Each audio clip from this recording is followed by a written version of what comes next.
My wife told her friends at ladies' night, "He's so bad in bed, I pretend he's my ex." They laughed. I was at the next table. I said, "Drink's over," with a note. "Now you can have him full time." When she saw the divorce lawyer's card, "I'm writing this from the deck of a rental cabin about 3 hours outside the city. It's quiet here, the kind of quiet you have to earn. I'm a 38-year-old man, and up until 72 hours ago, I was a married man. My wife, Jessica, 34F, is currently finding out that the lifestyle she treated as a birthright was actually a privilege I provided and revoked." A little background so you understand I'm not some knee-jerk reactor. I work in commercial construction management. I started as a laborer at 18, started my own GC firm at 26, and now I handle large-scale contracts. My life is built on logistics, contracts, and concrete. I don't do drama. I don't do games. If a subcontractor tries to screw me on materials, I don't argue. I pull the contract and I fire them. I treat my personal life the same way. Respect is the currency. If the respect is gone, the relationship is a liability. I met Jessica 5 years ago. She was different then, or she played the part well. She was a teacher, humble, preached about traditional values, loyalty, and wanting a quiet life. I made it clear early on, I work hard, I provide a very good life, but I expect peace at home. No toxicity, no mind games. She agreed. We signed a prenup before the wedding. My lawyer insisted. Given the assets I brought into the marriage, the business, the house I bought years prior, my portfolio, she signed it without hesitation, calling it just paper because we're forever. That was the mask. About 8 months ago, Jessica quit teaching. She said she was burned out and wanted to focus on us and maybe starting a family. I agreed. I could support us easily. But instead of focusing on us, she found a new social circle. I call them the Coven. The ringleader is Sarah, 40F, divorced twice, collects alimony like it's a sport. Then there's Michelle, 36F, perpetually single, hates men, and Danny, 33F, cheating on her husband openly. Jessica started spending all her time with them. Ladies' lunches, empowerment weekends, wine nights. I saw the change immediately. Jessica started making little digs at me. "Why do you work so much?" "To pay for your Pilates classes, Jessica. You're so serious all the time." "Sarah's ex bought her a Range Rover. Why do I drive a..." I shut it down every time. I told her, "I'm not Sarah's ex. I'm your husband. If you want a Range Rover, go back to teaching and lease one. If you want to hang out with women who bash men, don't bring that attitude into my house." She would backtrack, apologize, play the sweet wife again. I wasn't blinded by love. I was observant. I knew the influence was toxic, but I believed a 34-year-old woman could think for herself. I was wrong. Thursday night was the kill shot. I had a dinner meeting with Frank, a massive developer I've been trying to land a contract with for 2 years. This dinner was make or break. We met at a high-end steakhouse downtown. Dark wood, leather booths, very expensive, very private. We were in a corner booth. Frank is old school, no nonsense. We were discussing timelines when a group of loud women were seated in the booth directly behind me. Because of the high-backed leather seats, I couldn't see them and they couldn't see me, but I knew the voices. It was the Coven and Jessica. I froze. Frank saw my face change. He paused. "Is there a problem, son?" I held up a finger. "Quiet, please." They were already wasted. The conversation was vile. Sarah was bragging about how she'd tricked her ex into paying for a vacation. Danny was laughing about her side piece. Then Sarah turned the spotlight on Jessica. "So, Jess," Sarah said, her voice carrying like a foghorn, "how's life with the ATM? Is Mr. Construction still boring you to death?" I waited. I waited for my wife, the woman whose car lease I pay, whose student loans I paid off, whose life I fund, to say, "Hey, stop it, he's a good man." Jessica laughed, a cruel, cackling laugh I'd never heard before. Oh my God, Sarah, don't even ask. It's excruciating. He comes home, talks about concrete, eats steak, and goes to sleep. He's a robot. But the sex, Michelle chimed in. Come on, big tough guy. Gotta be good, right? The table went silent for a second. Then Jessica dropped the bomb. Please, it's like sleeping with a log. He's so vanilla, it hurts, honestly. Half the time, I have to close my eyes and pretend it's Brad just to get through it. The table erupted. Screaming laughter. High fives. Brad, the college ex, the one who cheated on you, Sarah shrieked. Whatever works, right? Jessica giggled. Brad was a scumbag, but God, the chemistry. Jason is just safe. He pays the bills, so I close my eyes, think of Brad, and let Jason think he's the man. Whatever keeps the Amex working, right? My blood didn't boil. It froze. Absolute zero. In that second, the marriage didn't just end, it was incinerated. It wasn't just the insult to my performance, which frankly I know is a lie considering she initiates 90% of the time. It was the safe, the Amex, the pretending it's the ex. It was the total, utter lack of respect. She viewed me as a utility, a wallet with a pulse. Frank was staring at me. He heard every word. He looked at his glass, then at me. "That's your wife?" he asked quietly. "Was," I said. "Meeting adjourned, Frank. I'm sorry." "Don't apologize," Frank said. He reached into his jacket, pulled out a cigar, and handed it to me. "Handle your business. We'll sign the contract Monday. I like a man who doesn't tolerate disrespect." I didn't storm over there. I didn't flip the table. That's what a weak, emotional man does. I calculated. I called the waiter. I ordered a round of 4 lemon drop shots, the cheap, sugary drink she used to drink with Brad in college. I took out one of my business cards. On the back, I wrote in bold ink, "Since you're thinking of him anyway, you're free to go find him. The Amex is canceled. The house is locked. Good luck with Brad, the ATM." I gave the waiter a $100 bill.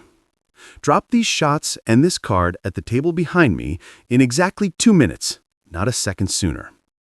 I walked out with Frank. As we reached the valet, I heard a cheer of "free shots" from inside. I got in my truck. I felt a cold, grim satisfaction. I drove home. My house, bought in 2016. Separate property. I went straight to the master bedroom. I took her 4 suitcases. I didn't throw her clothes. I folded them. I packed everything that she bought or I bought her. Clothes, shoes, makeup, the jewelry. I left the family heirlooms she supposedly valued on the dresser. I wasn't going to be accused of theft. I dragged the bags to the garage. Then I went to my safe. I pulled out the prenup and the deed to the house. I sat in the living room, lights off, a glass of whiskey in hand, and I waited. Update 1. The return. It took her an hour. She must have had to argue with the friends, pay the bill on her own card, which I assumed declined, forcing her to use debit, and drive home. She burst through the front door. She looks terrified. "Jason," she screamed, "where are you?" I turned on the lamp next to me. "Here." She rushed over, mascara running, smelling like cheap vodka and fear. "Are you crazy? You humiliated me. You sent that note? The waiter read it? Sarah read it? Do you have any idea how embarrassing that was?" I took a sip of whiskey.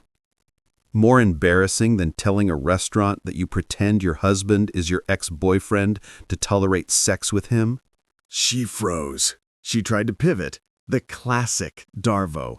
Deny, attack, reverse victim, and offender. "It was a joke. We were just girls talking trash. You're so insecure. My God, Jason, you spying on me? That's abusive. I was having dinner with a client in the next booth, Jessica. You were shouting, and the Brad comment? That wasn't a joke. I checked the phone logs while I was waiting for you. I had done this in the car. Verizon Family Plan. She had been texting a 305 number, Brad's area code, for 3 weeks. Hundreds of texts. Her face went white. He reached out. He's going through a hard time. And you're his emotional support animal. I stood up. I'm 6'2". I didn't yell, but I used my job site voice, the voice that makes grown men put their hard hats back on. You are done. The suitcases are in the garage. You are leaving. I am not leaving. This is my house. You can't kick me out. That's a legal eviction. She had clearly been coached by Sarah on the ride over. Actually, I said, calm as death, I can. This house is my separate property. You are not on the deed. However, you are right. You have tenancy rights. So here is the offer. You can stay, but I am filing for divorce tomorrow morning. I will list adultery as the cause, citing your text logs and your public confession tonight as evidence of emotional infidelity. I will drag Brad into court for a deposition. I will subpoena Sarah. I will make your life a public hell in this town. Or you can take your bags, go to Sarah's luxury apartment tonight, and we handle this quietly with the prenup. She stared at me. She weighed the options. She knew I had the money to burn on lawyers, and she had nothing. You're a monster, she spat. I wasted 5 years on you.